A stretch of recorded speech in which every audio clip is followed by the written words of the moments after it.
Bonjour à tous. J'espère que vous allez bien en cette journée fraîche et froide. Voilà. J'espère que vous avez passé une bonne semaine.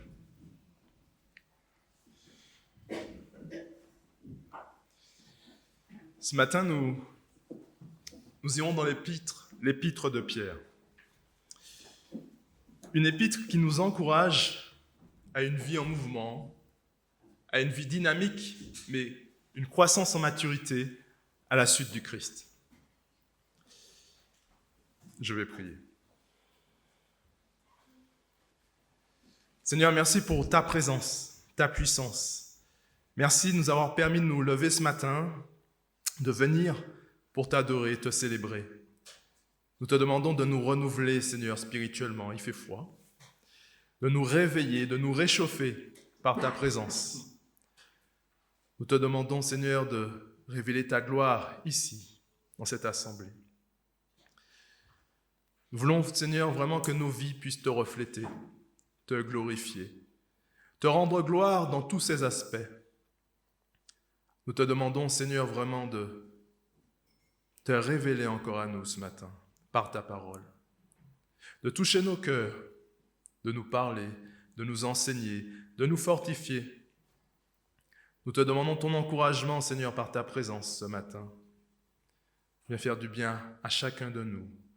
Tu connais là où nous en sommes avec toi. Tu connais nos difficultés. Tu connais nos épreuves, Seigneur. Nous avons besoin de toi ce matin. Au nom de Jésus-Christ, amen. Dans un monde en mouvement, à quoi allons-nous nous attacher? Où allons-nous puiser nos forces pour pouvoir poursuivre face aux difficultés, face aux épreuves, face aux défis de la vie simplement? La parole de Dieu nous encourage à nous saisir des promesses qui sont en Jésus-Christ, nous enraciner en Christ, demeurer en lui, attacher en lui pour pouvoir croître. Nous saisir de ces promesses pour vivre une vie chrétienne à la suite du Seigneur. Mais une vie chrétienne où nous grandissons. Une vie chrétienne qui porte du fruit pour la gloire de Dieu. Et l'apôtre Pierre écrit à des chrétiens d'Asie mineure. Ils vivent dans l'Empire romain, un empire en mouvement. Un empire aussi où ils doivent faire face aux faux enseignements, aux fausses doctrines, aux faux enseignants. Ils doivent grandir dans leur discernement, pouvoir donc discerner de mieux en mieux la volonté de Dieu, son enseignement, ce qu'il souhaite pour leur vie et pour l'Église. Pierre écrit une lettre, aujourd'hui on aurait pu utiliser un mail, où d'abord on débute par les salutations fraternelles, puis l'objectif du message, et enfin le corps du message. Mais ensuite, l'apôtre Pierre attend une réponse. Attend une réponse par rapport à ceux à qui il écrit. Il attend un changement de vie, de mentalité, une nouvelle manière de comprendre ce qu'est la vie chrétienne, à faire un pas de plus vers l'avant, à ne pas se satisfaire de là où nous sommes, mais de comprendre encore mieux ce que Jésus-Christ nous propose.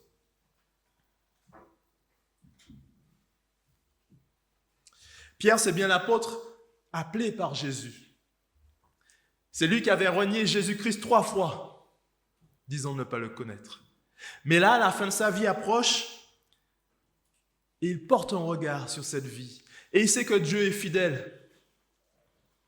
Il sait que Dieu est présent, a été présent pour lui, présent pour son Église.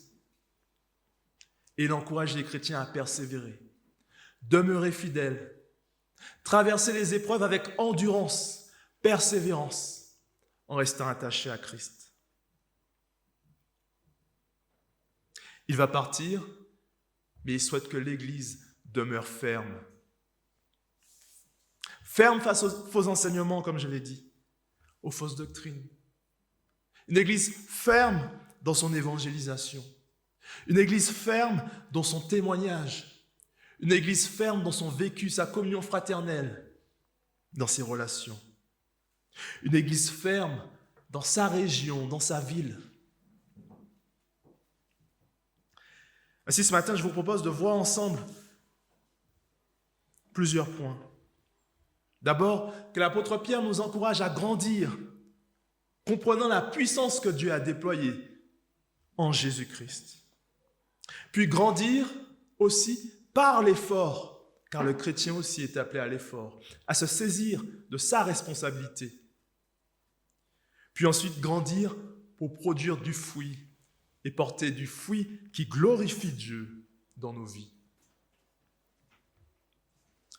Je vais donc lire en 2 Pierre, chapitre 1, et des versets 3 à 11. Par sa puissance, en effet, Dieu nous a donné tout ce qu'il faut pour vivre l'attachement au Seigneur, en nous faisant connaître celui qui nous a appelés par la manifestation de sa propre gloire et l'intervention de sa force. Ainsi, nous bénéficions des dons infiniment précieux que Dieu nous avait promis. Il a voulu, par ces dons, vous rendre conformes à ce que Dieu est. Vous qui avez fui la corruption que les mauvais désirs font régner dans ce monde. Pour cette raison même, faites tous vos efforts pour ajouter à votre foi la force de caractère. À la force de caractère, la connaissance. À la connaissance, la maîtrise de soi. À la maîtrise de soi, l'endurance dans l'épreuve. À l'endurance dans l'épreuve, l'attachement à Dieu. À l'attachement à Dieu, l'affection fraternelle. Et à l'affection fraternelle, l'amour. Car si vous possédez ces qualités, et si elles grandissent sans cesse en vous, elles vous rendront actifs et vous permettront de connaître toujours mieux notre Seigneur Jésus-Christ. Car celui à qui elles font défaut est comme un aveugle. Il ne voit pas clair. Il a oublié qu'il a été purifié de ses péchés d'autrefois. C'est pourquoi, frères, sœurs, puisque Dieu vous a appelés et choisis, redoublez d'efforts pour éprouver dans toute leur force les effets de cet appel et de ce choix. Car si vous agissez ainsi, vous ne tomberez jamais.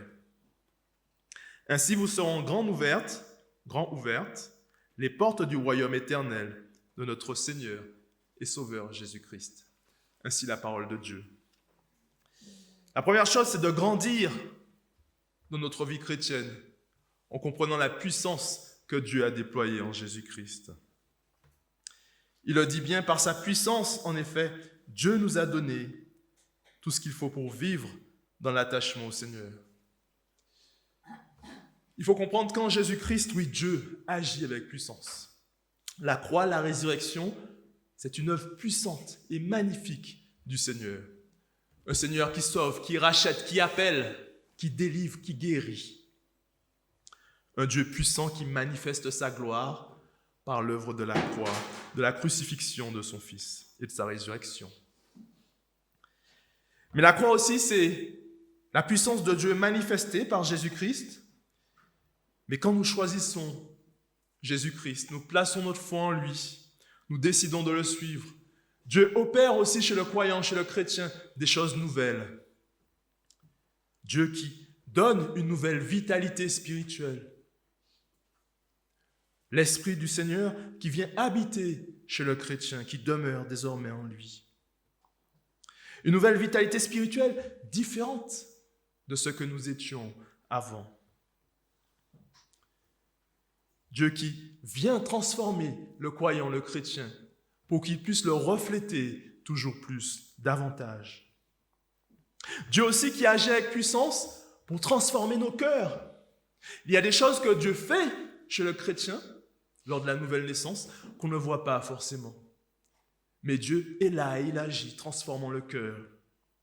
C'est dans l'Ancien Testament, dans le livre de Jérémie, où Dieu parlait finalement de ce qu'il allait faire à un peuple nouveau. La loi de Dieu étant désormais sur leur cœur.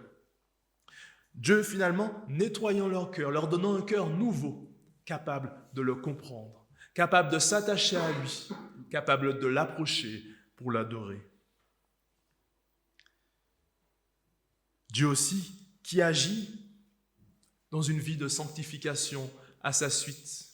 Dieu qui crée chez le croyant, le chrétien, le désir de faire sa volonté. Le désir aussi de vivre une vie d'obéissance à la suite du Christ. Dieu qui agit aussi pour mettre le chrétien en mouvement. Il agit avec puissance. Oui, l'apôtre Pierre le dit, tout nous a été donné en Jésus-Christ. Dieu a agi et il agit avec puissance pour le chrétien. Souvent, nous n'en sommes pas conscients, mais Dieu agit, il est présent. Dans nos difficultés, dans nos épreuves, Dieu ne nous a pas laissés seuls. Il ne nous laisse pas seuls. Il est présent et nous donne la force et l'énergie, la puissance pour les affronter. L'apôtre Pierre, lui, il écrit donc à une église des chrétiens en Asie mineure qui doivent, eux, affronter la persécution. Une persécution flagrante car les chrétiens avaient été accusés à cause de l'empereur Néron qui avait incendié la ville de Rome. Ils avaient été accusés de sédition, de révolte. L'empereur Néron leur avait fait porter la culpabilité de cet incendie. Et donc les chrétiens vivent la persécution, mais pourtant ils doivent tenir ferme, persévérer. L'Église doit tenir ferme, tenir bon dans cet environnement. L'apôtre Pierre va partir, mais il sait ce que Dieu est, ce qu'il fait. Il comprend la puissance de Dieu, il la saisit. Il encourage donc l'Église à s'en saisir, à comprendre tout ce que Dieu a fait pour eux en Jésus-Christ. Dieu a agi donc pour donner cette nouvelle naissance, cette nouvelle vitalité spirituelle aux chrétiens, transformant les cœurs, mais aussi agissant pour transformer l'esprit, renouvelant l'intelligence, leur donnant la volonté d'obéir à Dieu de mieux en mieux. L'apôtre Pierre aussi développe aussi les promesses qui sont en Jésus-Christ. Il ne les développe pas beaucoup, mais on peut en penser à plusieurs. L'héritage qui est désormais pour le chrétien en Jésus-Christ. Dieu qui nous appelle ses enfants, fils et filles de Dieu. Dieu qui nous offre son pardon. On parle aussi de justification légale souvent, où Dieu efface nos transgressions, nos péchés, nos fautes contre lui, contre les autres. Notre casier judiciaire est vierge désormais, par Jésus-Christ. Dieu aussi qui nous adopte comme ses enfants, je l'ai un peu dit. Dieu aussi qui nous donne une nouvelle espérance désormais, une espérance à la suite de Christ, une espérance qui ne peut nous être enlevée. Dieu aussi désormais qui combat avec nous dans nos difficultés, dans nos épreuves, dans nos faiblesses. Dieu aussi qui nous permet par sa divine puissance, de résister face à la tentation. Le chrétien n'est plus laissé seul face au péché. Le péché ne domine plus sur nous en tant que croyants. Mais Dieu nous donne la force pour résister face au péché, résister dans les temps de tentation. Oui, il nous a tout offert en Jésus-Christ. Il a déployé et il déploie encore sa puissance et il nous appelle à le comprendre et à nous saisir des promesses qui sont en Jésus-Christ. Comment tenir ferme face aux difficultés de la vie, face aux épreuves? C'est en nous saisissant des promesses qui sont en Jésus-Christ. En comprenant tout ce qui nous a été offert par la divine puissance de Dieu et en faisant nôtres ses promesses. Il va rajouter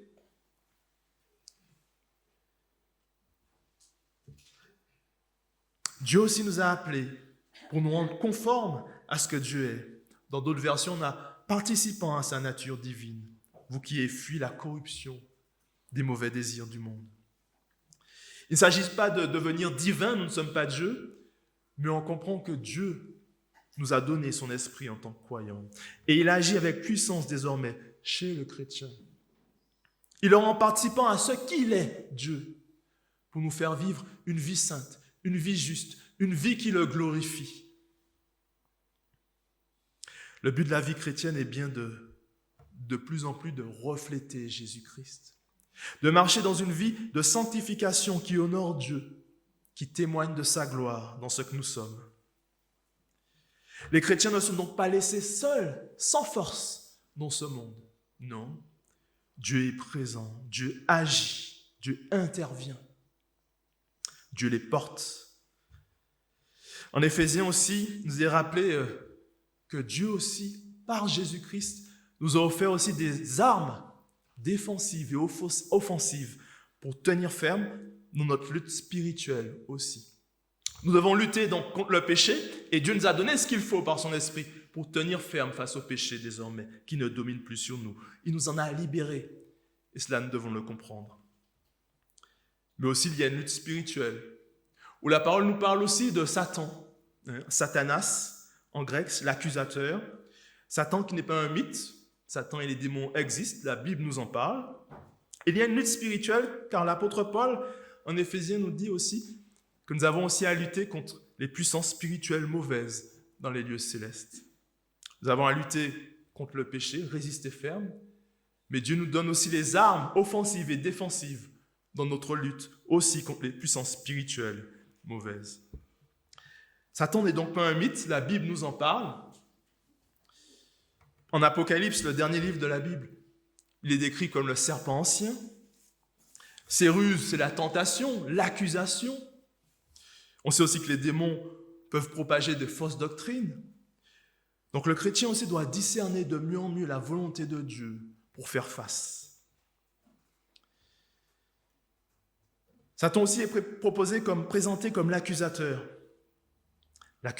des croyants, l'accusateur plutôt de ceux qui ne connaissent pas Dieu. Mais nous savons que quand nous rencontrons Jésus-Christ, Dieu nous libère de sa domination. La puissance de Satan, c'est l'accusation. Comme un procureur dans une salle d'audience, pour tous ceux qui tombent sous la condamnation de Dieu, tous ceux qui tombent sous la justice de Dieu, ils tombent sous la condamnation, l'accusation de Satan. Ils tombent sous sa domination. Mais par Jésus-Christ, Dieu nous libère de sa domination. Dieu nous libère de son accusation. Car Dieu regarde désormais non à nos péchés, mais à la justice que Christ a accomplie pour le chrétien. Mais en Éphésiens, l'apôtre Paul nous rappelle aussi que nous avons en Christ reçu des armes offensives et défensives pour tenir ferme dans nos luttes spirituelles. Il nous a dit ceci: oui, tenez bon, saignez vos reins de vérité, revêtez la cuirasse de la justice. Mettez pour chaussures à vos pieds les bonnes dispositions que donne la bonne nouvelle de la paix. Prenez en toutes circonstances le bouclier de la foi, avec lequel vous pourrez éteindre tous les traits enflammés du mauvais. Prenez aussi le casque du salut et l'épée de l'esprit, qui est la parole de Dieu. Priez en tout temps par l'esprit, avec toutes sortes de prières et de supplications. Pour ce faire, restez éveillés et consacrez-vous toujours assidûment à supplier pour tous les saints. Il y a donc une bataille qui se joue. Mais il faut comprendre qu'en Christ, la croix, la crucifixion de Jésus-Christ, sa résurrection, est une grande victoire pour le croyant, pour le chrétien. Une grande victoire pour l'Église. C'est comme lors de la Seconde Guerre mondiale. Il y a ce qu'on appelle le D-Day. Lors du débarquement en Normandie, les Alliés ont remporté la victoire. La victoire est déclarée, ils ont battu l'ennemi. Mais l'ennemi bat en retraite, mais il tend encore des pièges. La victoire est déclarée, mais pourtant l'ennemi, il est encore là, il veille pour faire chuter. Et c'est la même chose. En Jésus-Christ, la victoire a été remportée pour l'Église. Et Dieu nous entraîne à la suite du Christ dans cette victoire. Le Christ, nous en participant de sa victoire à la croix, nous sommes délivrés des forces ennemies qui dominaient sur nous. Mais nous devons encore tenir ferme, veiller, car l'ennemi est encore présent. Il n'a plus de force par rapport à nous. Nous pouvons nous confier en Christ, mais devons encore tenir ferme et veiller et demeurer ferme en Jésus-Christ, puisant notre force dans le Seigneur. Et le premier élément dont il nous est parlé, c'est l'armure de Dieu, c'est la ceinture de la vérité. La ceinture de vérité correspond à cet attachement à l'évangile, de la bonne nouvelle du salut en Jésus-Christ. Une ceinture de vérité où nous faisons nôtre l'évangile, le message du salut en Christ. Il nous est ensuite parlé de la cuirasse de la justice. Il s'agit de vivre selon l'éthique de Dieu, une vie droite, une vie qui honore le Seigneur, une vie qui correspond à sa volonté. Puis les chaussures, la disponibilité à servir l'évangile de paix. Car il nous est rappelé qu'en tant que chrétiens, nous sommes porteurs de la bonne nouvelle de l'évangile. Nous sommes aussi encouragés à nous saisir de la foi comme un bouclier pour éteindre les flèches enflammées du malin. Il s'agit de s'approprier les promesses du Christ, de les faire nôtres, de nous rappeler ce que Dieu a fait, ce qu'il accomplit encore, méditer sa parole pour qu'elle puisse nous nourrir et rester ancrée dans nos cœurs. Il nous est aussi parlé du casque du salut et de l'épée de l'esprit. Le casque du salut, c'est de revêtir du salut offert en Jésus-Christ. Et l'épée de l'esprit, qui est la seule arme offensive, on nous a dit que la parole de Dieu est efficace, plus qu'une épée à double tranchant.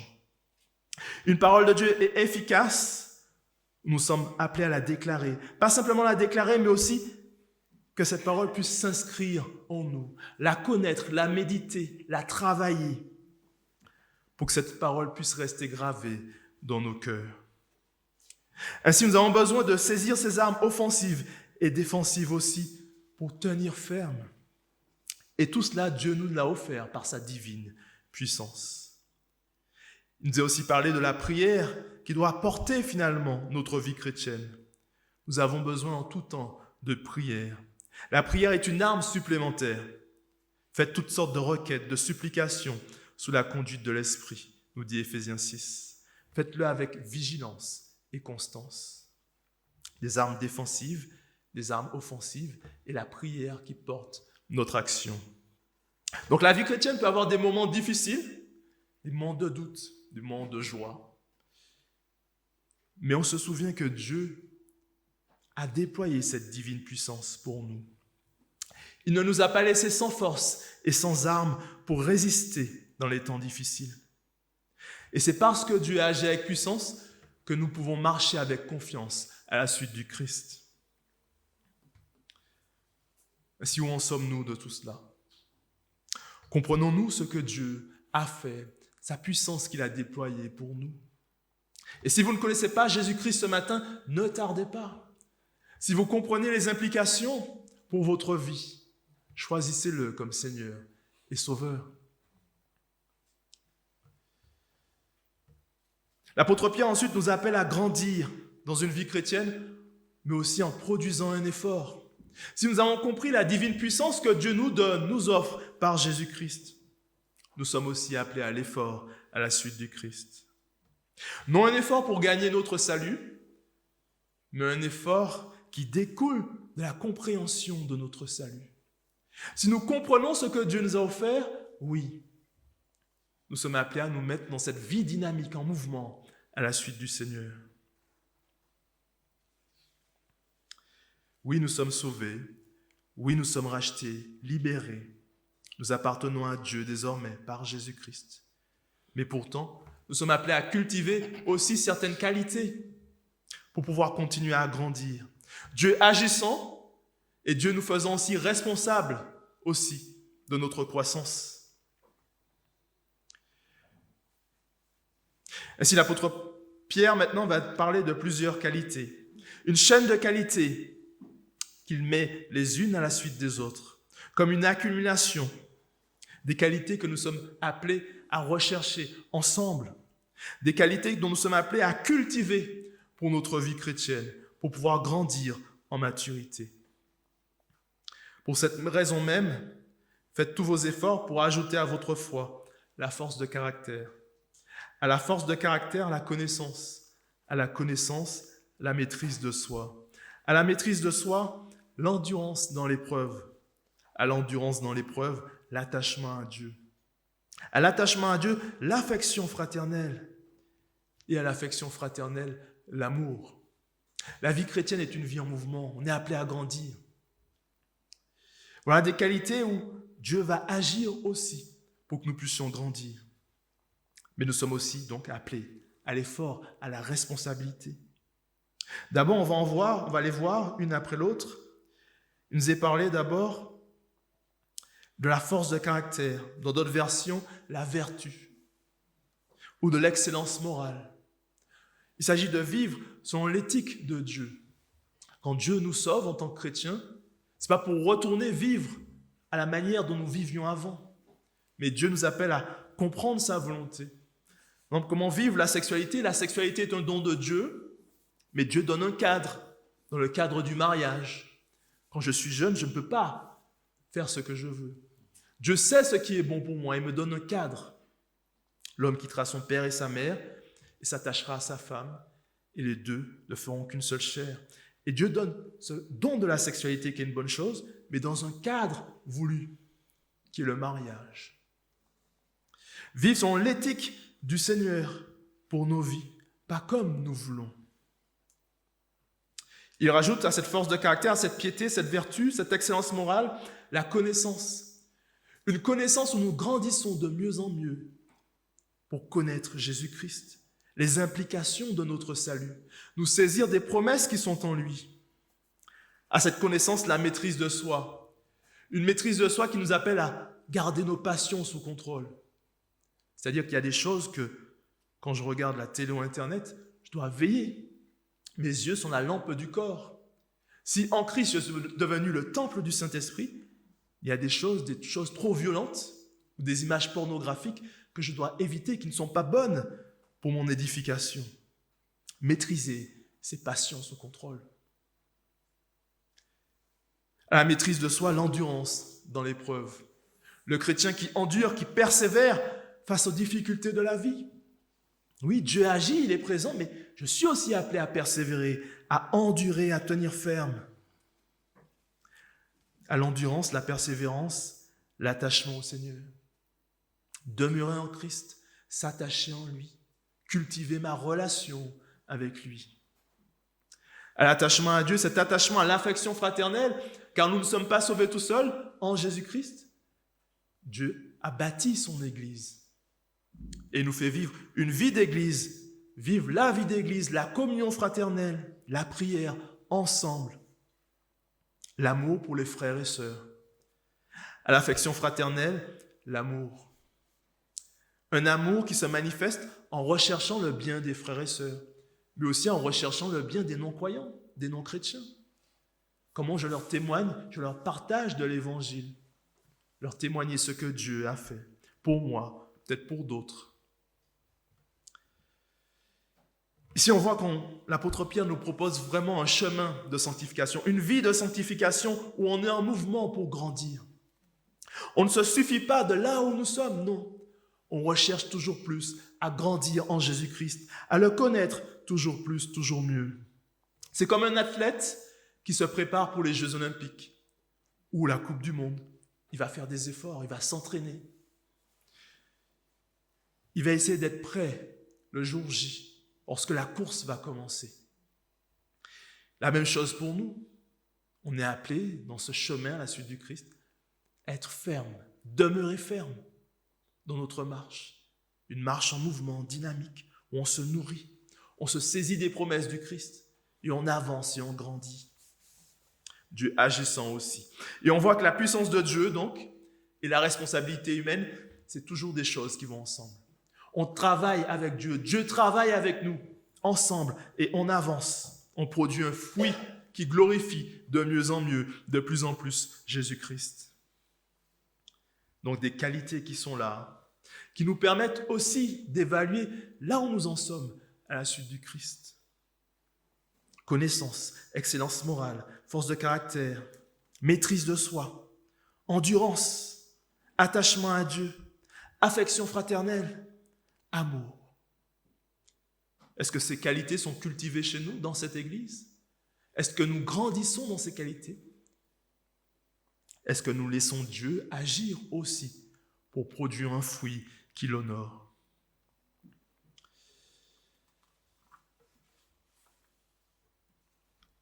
L'apôtre Pierre va maintenant terminer et nous indiquer que grandir est important. Car le but, c'est vraiment que Dieu soit glorifié, que Dieu soit glorifié. Car si vous possédez ces qualités et si elles grandissent sans cesse en vous, elles vous rendront actifs et vous permettront de connaître toujours mieux notre Seigneur Jésus-Christ.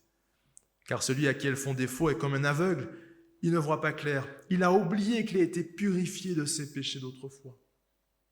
Plutôt que de grandir dans ces qualités, de les cultiver, de comprendre la puissance de Dieu déployée pour nous,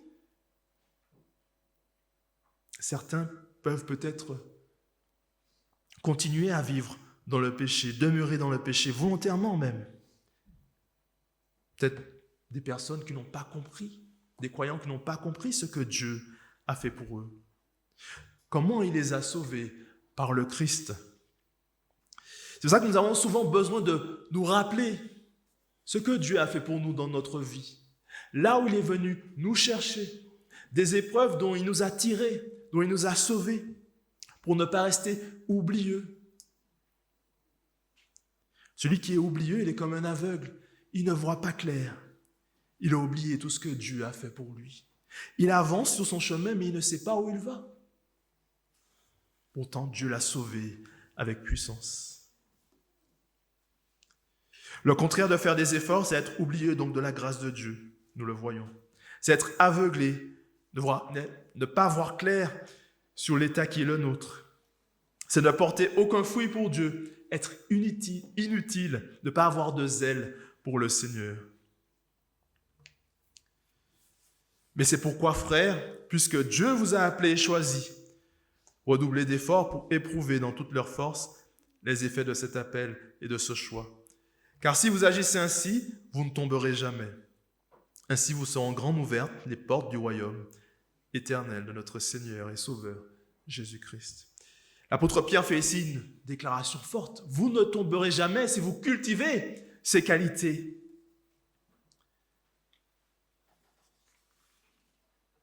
Quand on comprend ce que Dieu a fait, quand on comprend comment Dieu agit, le Seigneur nous appelle vraiment à rentrer dans l'appel qui est le nôtre, cet appel du chrétien, cet appel du salut. Vous ne tomberez jamais si vous agissez ainsi.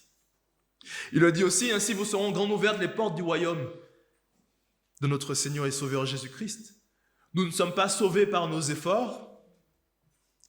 Nous recevons bien tout de Dieu dans sa grâce, le salut, le pardon, l'appel que Dieu nous adresse. Il nous est aussi parlé ici d'élection, Dieu qui a choisi le chrétien bien avant la fondation du monde. C'est bien Dieu qui nous offre son royaume et qui nous permet d'y entrer. Mais ici, Pierre encourage à persévérer, à demeurer ferme. Il y a des passages ici qui sont là pour frapper, réveiller, qui sont là pour interpeller. Car ce que Dieu veut, c'est que nous terminions la course et que nous la terminions bien, comme il faut. Des passages qui sonnent comme des avertissements, des grâces de Dieu pour nous, pour nourrir notre vie chrétienne, pouvoir grandir à la suite du Christ, pour demeurer ferme, tenir ferme. Des passages aussi qui viennent nous enseigner sur la vie chrétienne, nous dire ce que Dieu attend pour notre vie. Des passages qui viennent définir notre vie et renouveler notre vision du monde, nous permettre de mieux en mieux de discerner la volonté de Dieu.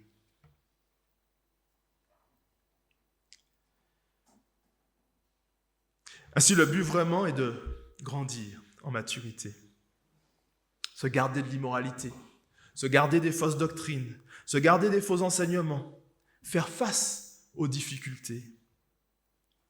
Et pour cela, on a besoin de nous saisir des promesses qui sont en Jésus-Christ. Dieu agit avec puissance, comprenons-le.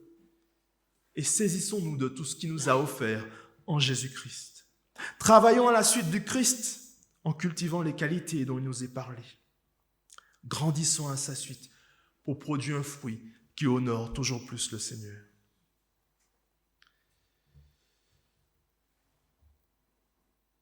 Le but de Dieu, c'est que nous soyons des témoins de sa parole. Que nous puissions aller dans cette société et porter la bonne nouvelle de l'Évangile face au monde. Nous sommes des témoins, des ambassadeurs de l'Évangile. Mais pour cela, nous avons aussi besoin d'être nourris, affermis en Christ, enracinés en Christ pour tenir ferme et être des lumières dans ce monde, sel et lumière de la terre.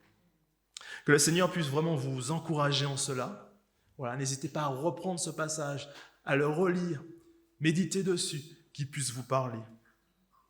Il y a quelque chose d'important aussi, et je vais le dire avant de terminer. Comprenons ce que Dieu a fait, sa divine puissance. Comprenons les efforts aussi que nous sommes appelés à fournir. Le Seigneur nous appelle aussi à méditer sa parole, cultiver sa parole, creuser cette parole, grandir dans la connaissance du Christ. Nous nourrir aussi notre vie de foi par la communion fraternelle, la prière, vivre la vie d'église, c'est important.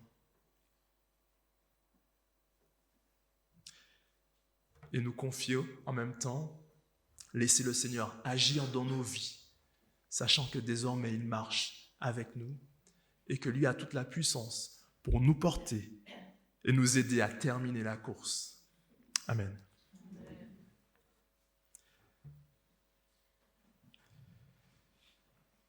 Seigneur, merci pour ta parole.